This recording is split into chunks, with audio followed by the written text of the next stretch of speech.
Buenos días, soy Marta y os doy la bienvenida a El Reino de Hécate, el canal donde hablamos de true crime, casos paranormales, misterios sin resolver y mucho más. ¡Empezamos! Bueno, hoy me he puesto esto que me compré hace poco en un mercadillo medieval que no tiene como mucho sentido, pero creo que para el capítulo de hoy, el episodio, pega un poco. Bueno, y como podéis ver, el fondo es completamente distinto. Estoy por fin en mi mini piso. Es enanito. Bueno, detrás podéis ver la mini cocina. Pero estoy súper contenta. Además, mirad cuánta luz.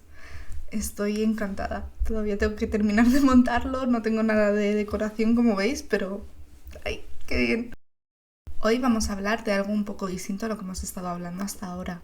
Nos vamos a alejar del true crime y nos vamos a adentrar en la zona de misterios y de lo paranormal.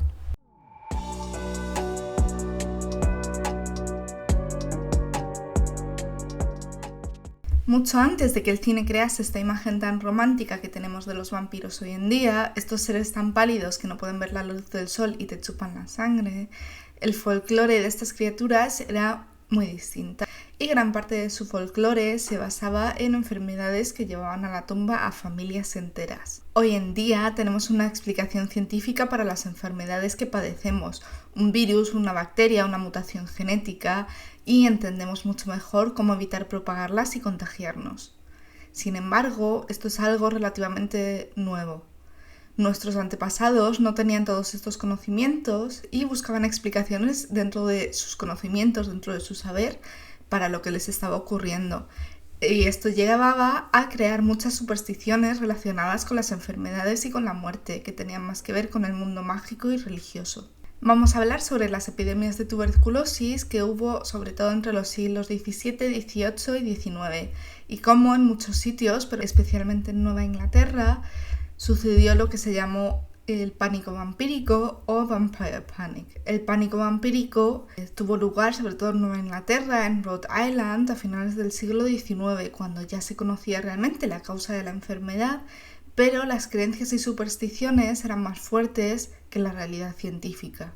Y es que la tuberculosis, también llamada consunción, consumo o peste blanca, o también tisis en la antigua Grecia, tenía mucho en común con los síntomas de alguien que se estaba convirtiendo en un vampiro. Hoy en día sabemos que la tuberculosis es una enfermedad bacteriana causada concretamente por el bacilo de Koch o la bacteria llamada Mycobacterium tuberculosis, que en general ataca a los pulmones. Pero antes de Robert Koch, médico y microbiólogo alemán que descubrió el bacilo en 1882, las personas buscaban cualquier tipo de explicación y remedio para esta enfermedad. La tuberculosis es una enfermedad muy antigua que se estima que lleva existiendo desde alrededor de hace 3 millones de años.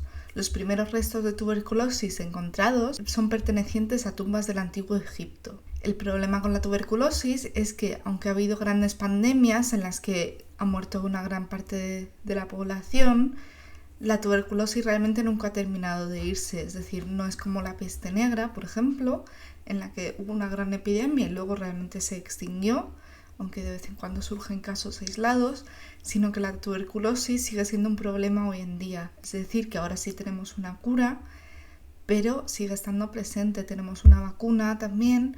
Por ejemplo, en España dejó de ponerse la vacuna a todo el mundo en 1980, pero por ejemplo en el País Vasco se sigue poniendo. Esto se debe a que, por ejemplo, el País Vasco es una zona de alta prevalencia, es decir, es un lugar donde sigue habiendo bastante tuberculosis, ya sea por el clima, por otros factores que hacen que la tuberculosis pueda propagarse más fácilmente, y por eso ahí se sigue poniendo. Y también otro de los problemas es que la tuberculosis puede atacar de 3 formas distintas. Puede ser asintomática, en este caso el enfermo lleva consigo la enfermedad, pero en muchas ocasiones no es consciente de ella porque no muestra síntomas, y lo único bueno de esta tuberculosis es que al menos no es contagiosa. Otro tipo de tuberculosis es lenta, en la que el enfermo sí tiene síntomas, pero puede mejorar y empeorar con el tiempo, volver a mejorar, y pueden pasar años hasta que el enfermo muera. Y finalmente está la tuberculosis galopante. Esta es una tuberculosis muy fuerte que puede ser el resultado final de una tuberculosis lenta o de una asintomática que finalmente sí que muestra los síntomas. O también puede ser simplemente un nuevo contagio. Esta tuberculosis actúa de forma muy rápida y mortal. La tuberculosis es una enfermedad que sigue viva hoy en día. Cada año se contagian alrededor de 10 y 11 millones de personas en el mundo y de estas mueren entre 1,5 y 1,6 millones de infectados. Sigue estando muy presente en la actualidad. Es una enfermedad de la que tenemos registros desde hace mucho. Como ya había dicho, se tiene constancia de ellos gracias a las tumbas de los antiguos egipcios, pero también se la conoce de la antigua Grecia, en la que se la llamaba tisis. En la antigua Roma también está mencionada, y de hecho se cree que una de las causas por las que se propagó más la tuberculosis fue debido a la conquista romana. Y es que la tuberculosis tiene 7 cepas, por así decirlo, distintas, y la más extendida, es decir, de la que más hay, se propagó sobre todo a partir del siglo I después de Cristo, momento en el que el Imperio Romano alcanzó su máxima expresión. Pero no solamente contribuyeron los soldados a propagar esta enfermedad, sino que también el Imperio Romano creó muchas redes comerciales, por lo que aumentaron también los desplazamientos en época de paz. En la Edad Media la tuberculosis era conocida como escrúfula o el mal del rey.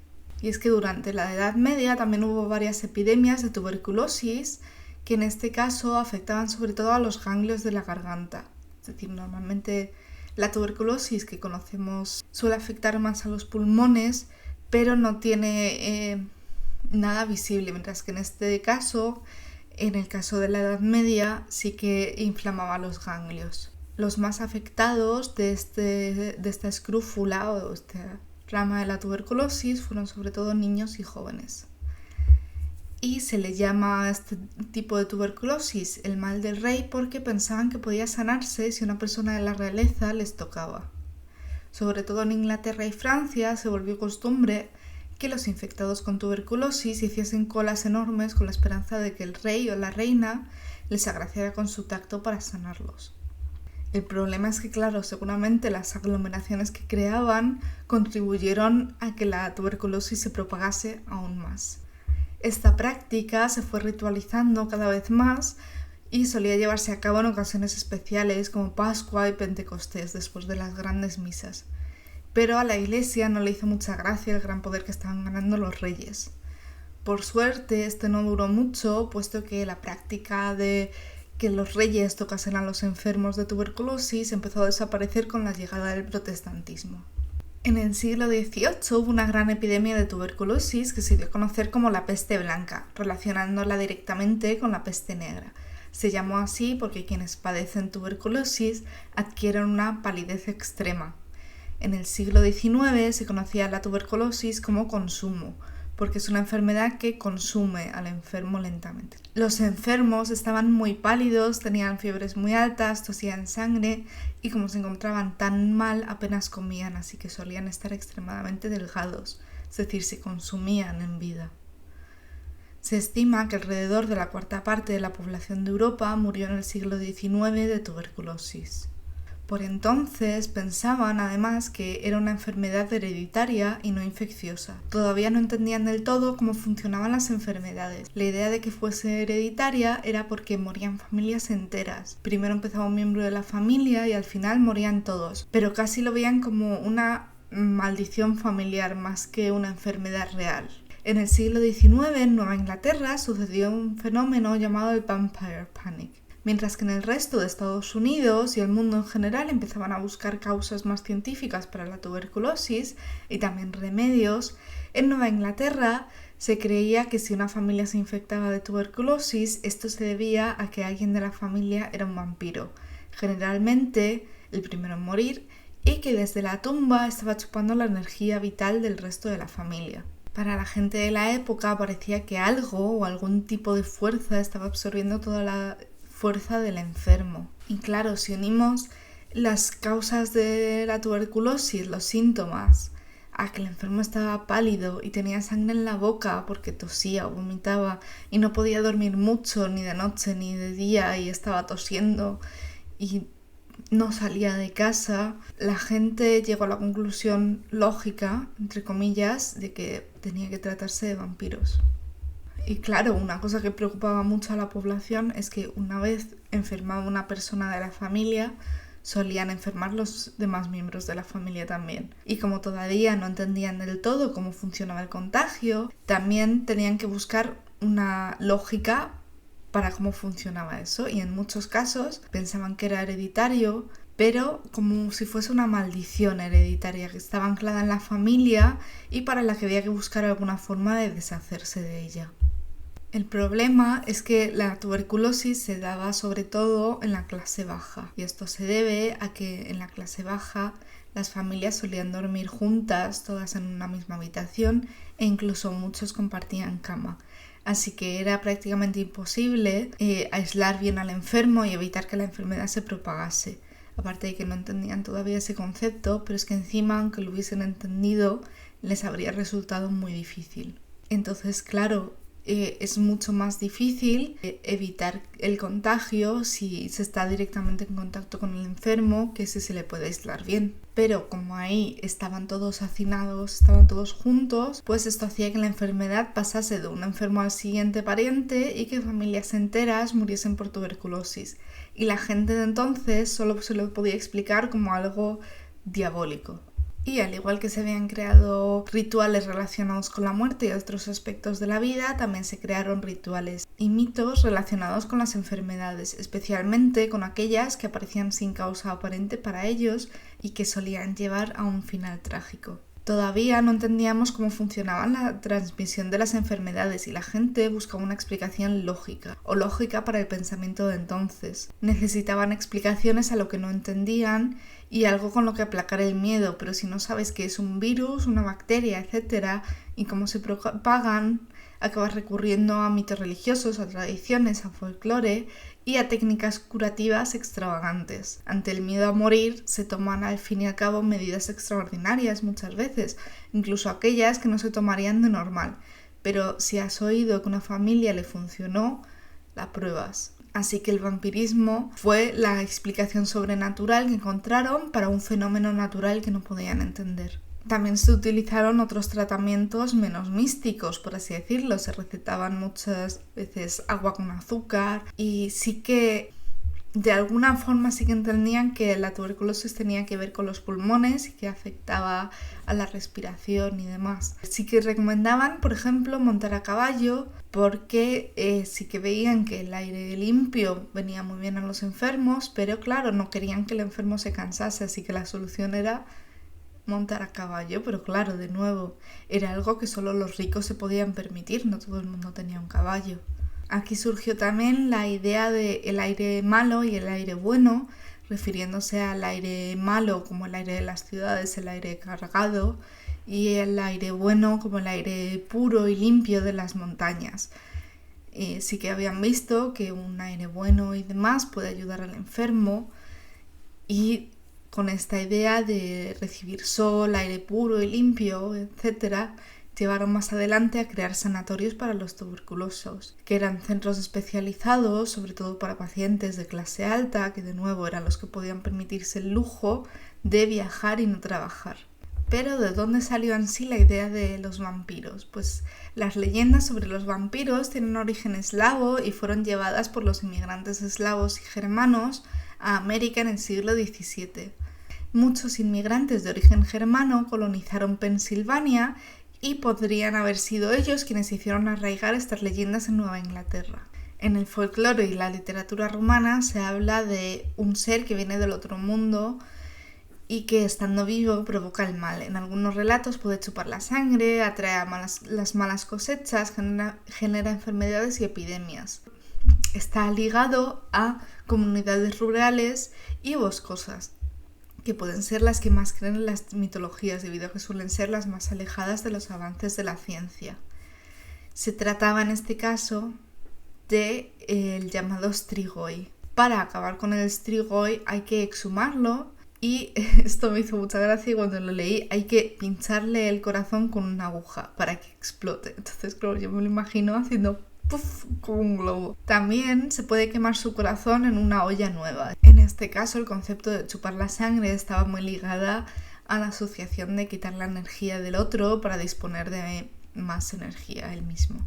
De los inmigrantes alemanes también vino la mitología del Nachtjäger, que hace referencia dentro del folclore alemán a una figura similar al vampiro eslavo, al Strigoi, que se sabía que era una persona fallecida recientemente que regresaba a la vida para atacar a sus familiares. Y normalmente estos Nachtjäger eran personas que habían fallecido de forma violenta, generalmente que se habían desvivido. Se dice que los Nachtjäger pueden llegar a devorar su propio cuerpo, aunque sí que se les caracteriza por devorar sus propios sudarios, al igual que los Strigoi, drenan el ánimo y la salud de sus familias. Pero también es frecuente que alguien se convierta en un Nachtjäger si ha muerto por causa de una enfermedad. Aquí también tendríamos, por ejemplo, la tuberculosis como causa para convertirse en un Nachtjäger. La base al final de estos mitos era que uno de los miembros de la familia, normalmente el primer enfermo, pero no siempre, se levantaría por las noches de su tumba para absorber la vida de los demás miembros de la familia, y así iban cayendo poco a poco toda la familia. La idea, para dejarlo, por así decirlo claro, no es que ese miembro de la familia fuese malvado, sino que, por así decirlo, una entidad malvada los había poseído. Cuando murió en tuberculoso, se suponía que consumía la vida de sus familiares supervivientes, que también enfermaban de tuberculosis debido a la proximidad realmente con los ya infectados. Para proteger a los supervivientes y evitar los síntomas de la tuberculosis, se exhumaban los cuerpos de los fallecidos para examinarlos en busca de rasgos de vampirismo. Y poco a poco este mito evolucionaría hasta los vampiros que conocemos hoy en día. Al principio no pensaban que los muertos se levantaban realmente de sus tumbas, sino que seguían vivos y que de alguna forma eran capaces de absorber la energía desde la misma tumba. Pero poco a poco sí que empezaron a correr rumores de que se había visto a algunos de los fallecidos por la noche y así el mito fue evolucionando. Así las familias empezaron a exhumar los cadáveres de sus familiares para buscar signos de vida en ellos. Si algún cadáver mostraba signos de seguir vivo, tenían que tomar medidas extraordinarias. ¿Y qué signos les indicaban que el muerto estaba vivo? Pues revisaban el corazón y otros órganos vitales del cadáver. Si encontraban sangre líquida, esto significaba que el cadáver estaba vivo realmente. Otro indicativo era, por ejemplo, que les hubiesen crecido uñas y pelo. Pero en realidad lo que pasa es que cuando fallecemos, la piel se contrae, por lo que parece que realmente nos han crecido un poco las uñas y el pelo, aunque esto no es real. Sobre los órganos otra vez. Pero en realidad esa sangre fresca que encontraban podía deberse a que se había coagulado ahí sangre que después se descoagula, o bien podía ser que el cuerpo había estado congelado durante el invierno y al descongelarse, al ser órganos que guardan mucha sangre, esa sangre volvía a estar líquida. Cuando encontraban esta sangre fresca, quemaban el corazón y los órganos y los enfermos de la familia debían beber las cenizas para curarse. En otros sitios, o cuando ya no quedaba carne en el cadáver, tomaban otras medidas menos drásticas como colocar el cadáver boca abajo. Hay también mitos curiosos como que durante un tiempo en Rhode Island se pensaba que los vampiros solo podían ser mujeres. Pero además no solo mujeres, sino que solo podían ser mujeres que tuviesen entre 15 y 22 años. Si cumplías 14 años estabas a salvo, pero sabías que igual al año que viene te convertías en vampira. Y si tenías 23 años, pues ya te habías librado. Bueno, te habías librado o se te había pasado el arroz, depende de cómo lo quieras mirar, ¿no? Pero cuando ya no les quedaba ningún corazón ni órganos que quemar, cuando solo quedaba el esqueleto, tenían que tomar otras medidas. Nos vamos un momentito a 1990, a Griswold, Connecticut. Unos niños estaban jugando en la calle cuando encontraron una calavera. Los niños, asustados, corrieron a sus casas a contárselo a sus padres, y estos llamaron a la policía. Durante la investigación hallaron otra calavera más y empezaron a pensar en la posibilidad de que el lugar fuese el lugar de enterramiento de víctimas de un asesino en serie. En concreto, la policía tenía en mente a Michael Ross, un asesino en serie que había estado actuando en Connecticut y a quien habían capturado recientemente. Pero pronto descubrieron que se trataban de restos más antiguos, así que llamaron al arqueólogo estatal Nicolas Belantoni. Él descubrió que anteriormente esta zona era un cementerio. Así que empezaron a trabajar para identificar a los fallecidos y reubicarlos. Había un total de 29 tumbas. Había una tumba que les llamó especialmente la atención y es que estaba marcada, estaba como tachonada con una J, una B y el número 55. Intrigados, abrieron el ataúd y se encontraron con un cadáver desordenado. Los 2 fémures del cuerpo habían sido colocados sobre el pecho en forma de cruz y encima habían colocado la calavera. Este cadáver presentaba signos de haber sufrido tuberculosis. Parece que este individuo murió de tuberculosis y la familia, seguramente también contagiada, exhumó el cadáver para recolocarlo y asegurarse así de que su pariente no regresara entre los muertos a absorberles la energía vital. Gracias al avance de la tecnología, hace poco se descubrió que este cadáver era de un hombre de la familia Barber. Pertenecía a John Barber, que murió alrededor de los 55 años. Esto concordaría con el tachonado que había en la tumba en el que ponía JB 55. John Barber, 55 años. Incluso me parece muy curioso porque han hecho una reconstrucción facial de cómo sería John Barber. Os dejaré el link debajo. Me parece súper interesante todo de cómo han conseguido llegar al ADN de la familia y demás.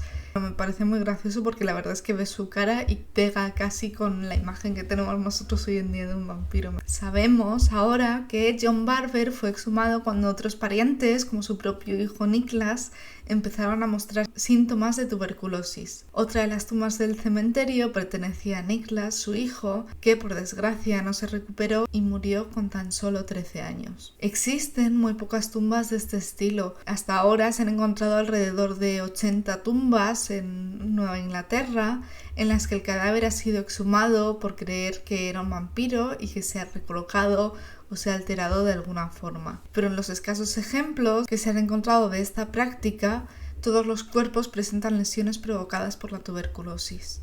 Uno de los casos más conocidos de vampirismo es el caso de Mercy Brown. Este caso es uno de los más nuevos, si no el más nuevo, y quizá por eso ha sido tan famoso, porque mientras que Robert Koch ya había descubierto la causa de la tuberculosis y ya habían empezado a tomarse medidas más científicas, por así decirlo, para tratarlo, en Rhode Island seguían reinando las supersticiones y los mitos para tratar esta enfermedad.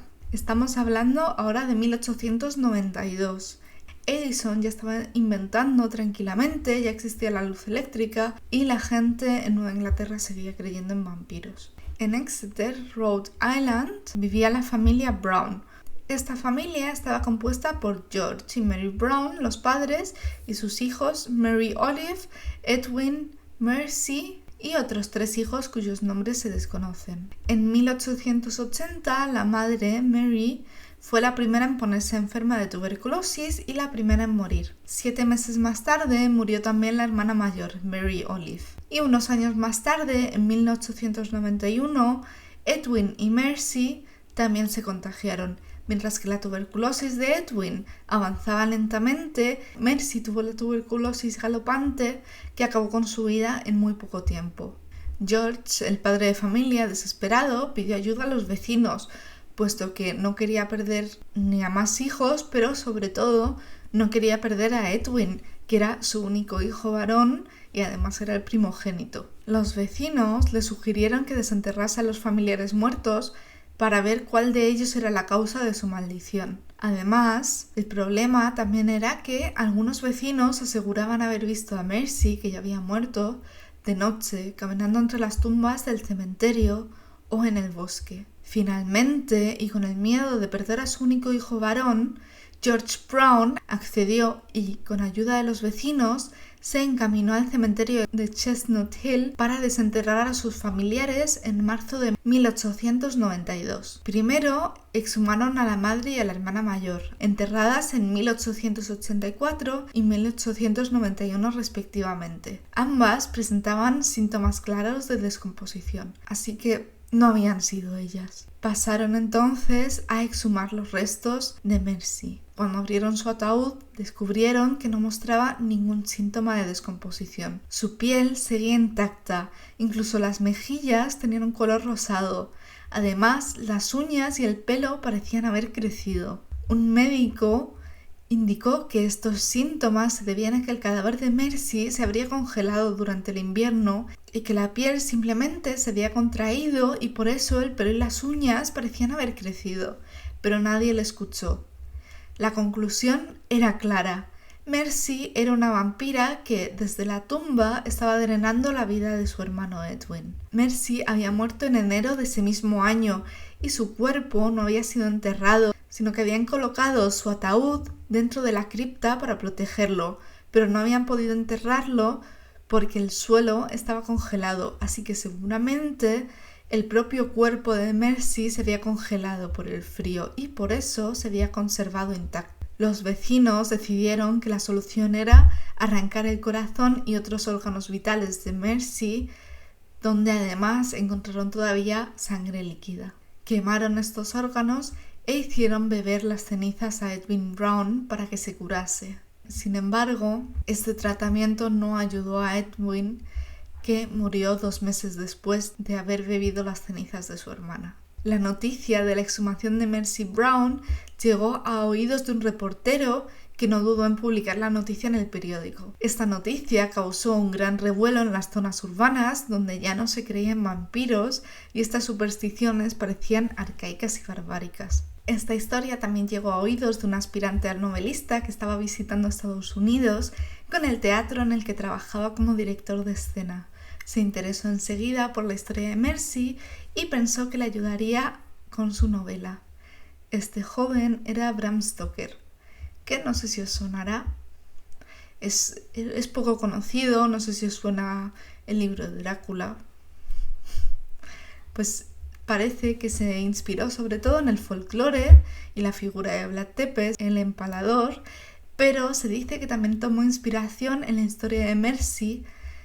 Yo entiendo que seguramente para el personaje de Lucy.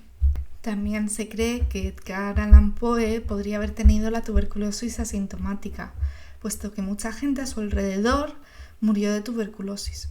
Poe escribió en 1842 un cuento llamado La máscara de la muerte roja, que se cree que estaba basado en la tuberculosis. Al fin y al cabo, tenemos la peste negra, la peste blanca, tuberculosis y pues Poe inventa la muerte roja. En el cuento, del que además hay una película, el príncipe próspero intenta huir con sus amigos de la clase alta de una enfermedad que está asolando sobre todo a la clase baja, como pasaba con la tuberculosis. La diferencia entre la tuberculosis y la muerte roja es que con la muerte roja sangras por los poros de la piel, pero podría ser simplemente una licencia poética que tomó Poe. Pero con esto vemos también lo presente que estaba la tuberculosis también en esa época.